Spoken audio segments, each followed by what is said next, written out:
Eğer hoş geçseydi günüm ol gül zalimenin, yâre minnet eylemezdim ah zalimenin.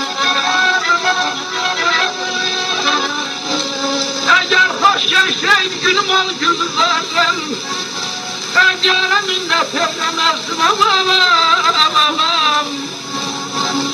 Rablara minnet eylemezdim ah zalimenin. Al safa iki ardı candan ben görürüm.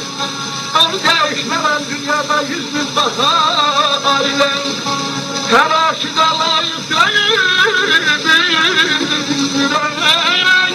Telaşı da layık yâre gecem basam, o şabiye ben kalsam, zannettim tarihten. Yâre divan yenmiş mi zincire bağlandım.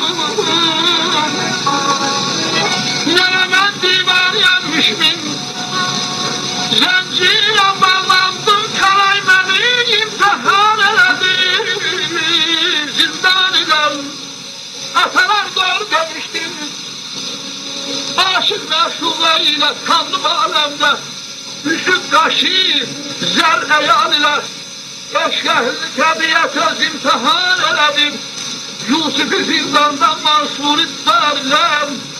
Vahiy yaz bu gözleri Tebriz'e göndermediğin için Mevla ilahim görseydim kısmet ola yol şehriyarına